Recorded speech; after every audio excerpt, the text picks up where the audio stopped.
So welcome to this extremely important video. This details exactly what I do every spring, the timings of when I do it, and the procedures I use to have a really successful maple growing year. I do hope you watch this video through to the end. It's absolutely full of key decisions which not only will set us up for this year, but actually make a huge difference going into the autumn, the winter and beyond into next year as well.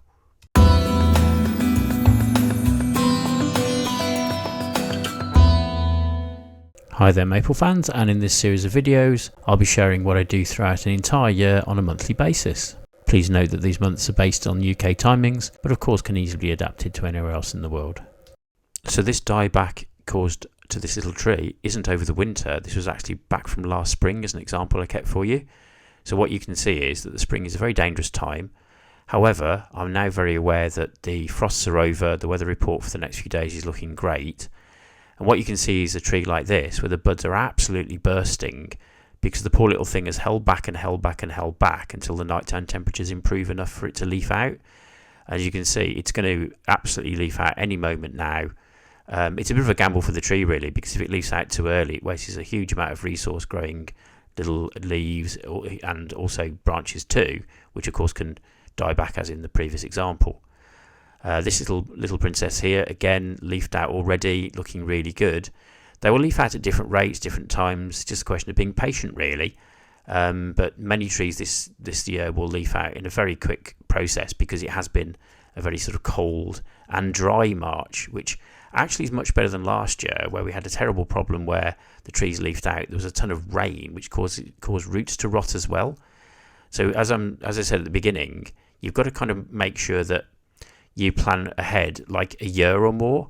You might get away with a much bigger pot into this spring because it was fairly dry, but a bigger pot that retains a load of moisture could cause a terrible problem next year. I'll also have a look at this video at what to do with dieback like this. It just happens on some trees, particularly Shana is absolutely renowned for it. Why certain branches do this and what others don't, who knows really. Nothing to worry about, and in fact a bit of dieback encourages the plant to branch out a bit more, to be fair. So this is an absolutely great time of year to start feeding your trees. They're starting to leaf out, they're starting to grow, they need the energy and particularly the nitrogen that these feeds will provide. So this is option A. You can have a liquid feed, which some people prefer. Just do make sure obviously you read the instructions on the back. As it says, you're going to feed every 14 days or so from April to September. Absolutely fine if you wish to do that, but please stop in September because you don't want to feed into the winter. That's going to cause horrendous dieback problems as the trees grow too far, and then the frost gets them basically. This is the kind of powdered feed I prefer. It's got different granules in it, and it will gradually sort of feed the trees when they need it now in the spring, and then it will run out slowly during the year, which is to me absolutely ideal with a large number of trees, but whichever you prefer works very, very well. If they're in pots, they do need feeding though. What is really important though is to use an actual official Acer feed. The mix is perfect for these trees. You don't want any old garden feed because it might have too much nitrogen and that can cause problem and actually kill the trees. And just to say, if you'd like to come with me on my Acer journey, please do like and subscribe to my little channel. It really, really helps. I've also recently set up a Patreon site, so that's a great way of supporting me too and help out with some of the costs of my excursions really. There's also the offer of some personal help if you'd like it, either in a group format or on a one-to-one basis. So I think the best way to tackle this is to have a really good look at each tree one by one, kind of make an assessment, see what you want to do for it this year. Is it going to be repotted? How much feed should we give it? That sort of thing. So with that in mind, what I've done this year is got some really cheap chalk. I can just make a little mark on the side of the pot. I keep meaning to actually number how many trees I've actually got as well, so as we'll see that could prove useful. The benefit of chalk is it's just going to wear off over time. I've got my Acer feed there ready. I've got some little pruning shears. I can't find my little ones, a bit naughty really. But what I've also got is some mini bark here, because the bark itself is a really, really valuable resource. It's great because it will add some acidity to the soil. It just freshens it all up. It gives it a sort of newer look really. It makes the trees more presentable. And actually as I go through this, you'll perhaps understand as well how it's really helping restrict growth of weeds and stuff like that. So it's kind of a bit of an asset, so just something to keep handy. What I've got there is a compost mixture that I use. You can see that in other videos. Why? Because you'll find that in some of the trees the compost has sunk a little bit, and in this one here it's very firm. So what I'm doing there is I'm actually grabbing it by the stem and pulling the whole tree out just to inspect the roots. Now this is absolutely key. Already on social media a lot of people saying, well, I think I need to repot my trees because they look like they need repotting, but I don't really get that, to be honest with you. It'd be a bit like taking your car to your garage with an engine fault and they just sort of look at the bodywork and say, well, the paint's fine actually, without actually getting in and looking at what's going on underneath the plant. Then I don't really know what's going on. That actually is really packed full of roots, so even the tree doesn't look that much at the moment. I might actually leave it another year, but you could probably repot that tree on a pot or two and absolutely it would be fine, because as you can see, loads of roots, they're wrapping around the pot, and that's looking a candidate at least for repotting. Just clearing off all the bits and pieces, the old bark, any sort of seedlings that have got stuck in there and all the rest of it. There's a bit of a hole at the base there, so we can put a little bit of compost in there and fill it in a second. But as you say, I'm just going to give it a really good assessment, take my time, tree by tree, and see what needs doing, to be honest. So I cannot stress enough, the number one killer of Japanese maples isn't frost, it isn't the sun, because you can do something about that. The hidden killer of maples, honestly, is overpotting them. If we'd have had a really damp spring this year, like we did last year, then many trees were lost due to root rot. They looked absolutely fine on top, but the trouble was, as soon as the spring was over and the summer came, the poor little roots just couldn't provide enough water to the leaves, and they got kind of frazzled. So making a decision based on the health of the roots is really important. We really should consider that the roots are like the engine, using that analogy again, of the tree. If the roots are fine, the tree will do really, really well, to be honest with you. Even if all the leaves got burnt and dried and they came off, they will actually grow more leaves as long as there's enough energy in the tree to do that.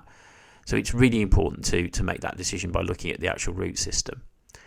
As you can see there, if there's any bits of dieback that the wood's gone completely white, I think now's a good time to take them off. I'd leave about 10 millimeters of there just in case, though, just to be safe. But the reason I'm doing it now is because you can just see through the branches. The leaves haven't grown over yet, so it's a good time to do that. Now on the Acer feed it says, you know, for a given size pot, that's how much feed you should use. I'd make a really interesting point here. If I was going to pot this on and put it into a bigger pot, I'd actually reduce the feed even more.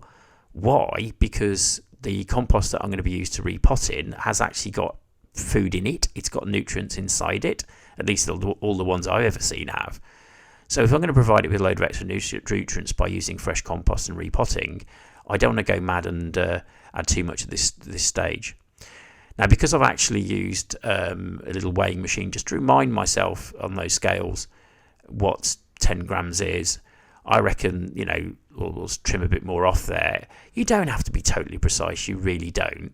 But it just gives me a quick estimate about how much I need. And of course, it's sort of by volume, so you need a lot less than a full spoonful here, really. And when you've done one or two of these, I think what you get used to is the sort of covering over the top's about the same. So it's almost like a dusting of icing sugar or something, really, on a cake, as a little bit of a guide for you.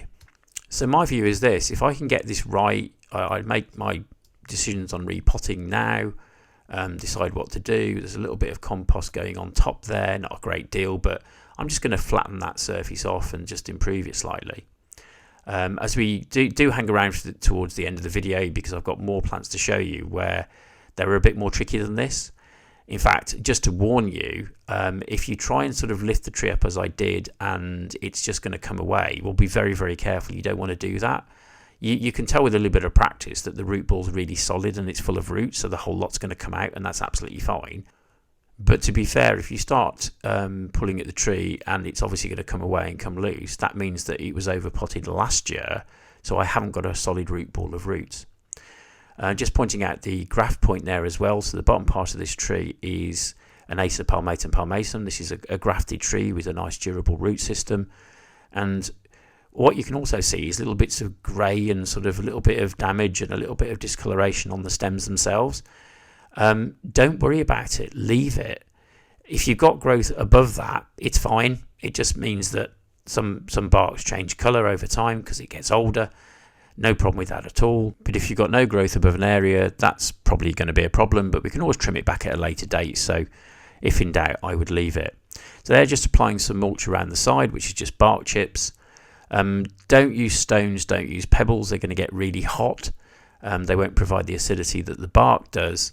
But what you don't want to do is pile it up against the stem in the middle. It's not a root, it's a stem. It doesn't want to be sort of soaked all the time in liquid and water. So best to sort of leave that clear, really. So that's all I do. And obviously, because I'm talking to you and because I've done this quite slowly, it's taken a little longer. There's a Oscar there as well. He's come to have a look, one of my dogs. And there we are. That's one down, just about 70 odd to go, I suppose, really. Just at the end there, I always like to give them a sort of really good watering. They've just got to a place where there's little drizzles of rain and stuff like that. What I believe that does is it will take the initial sort of dose of fertiliser and get it right down into the roots. So I'll just do that once and give it a good soaking, really. Again, not over potting, having good drainage, really, really important. That's not going to cause a problem. And I want to see a bit of water come through the bottom, which is now what's happening. And I just know that fertiliser has been distributed, because if it didn't rain for another few days, it's just going to sit there doing absolutely nothing. And what we're aiming to do here is, the tree's decided to move forwards. It's deciding, they're deciding to leaf out now. They're deciding to grow and put a growth spurt on. Let's encourage that and not work against the tree. I think that's really, really important. So another quick example here, another tree to have a quick look at. I haven't got a label for this one yet, so I'm going to leave the original label on, but that I think I'm going to leave to a later date. I've been a bit naughty last year, didn't complete all my labelling process. But I think it's definitely nice to keep those original labels there until you do your own, or just leave them there almost indefinitely, really. As long as they're not sort of tight against the trunk and they're causing a problem. I just think it's nice to identify them. So just again, removing all the top stuff, getting rid of any weeds, any sort of detritus that's on there as well. Worth mentioning at this point that if you're actually easily able to grab sort of handfuls of compost off the top, that's telling me that you overpotted last year. So this is another tree that lives out perfectly happily, wasn't overpotted. There's some nice roots sort of buried in there as well. It's looking fine, to be honest with you. It does say on the actual Acer feed, work some of the feed into the top layer. If you can do that, there's probably a problem, because you shouldn't really be able to if it's a sort of decent mass of roots. But just checking the size there again, I kind of know by now really, but just giving a rough indication. Having a sprinkle of some feed on top.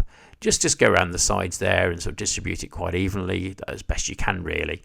But again, as it rains, as it sort of the season progresses, it will distribute itself, to be honest, to a degree. But as I said, I do like that initial watering to kind of start that process.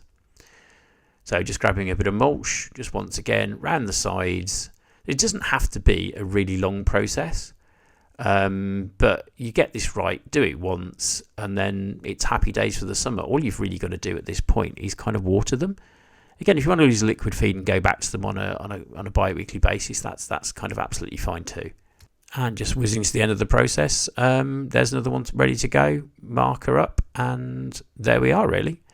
So here we have another tree that, because of the sort of poor season last year, I decided to leave in its plastic pot where I originally bought it from the nursery. It's done absolutely fine, and again, people get these things home, they're desperate to repot them because that pot doesn't look very attractive. It may be, if you've got sort of poor root growth on the tree, that you're better off putting that inside a ceramic pot to make it look better, but by not repotting it, it's now grown a really good root system, it's looking healthy. So that's one I'll flag up, actually. That can go into a ceramic pot now, which I do prefer for the summer particularly, because they kind of release water better.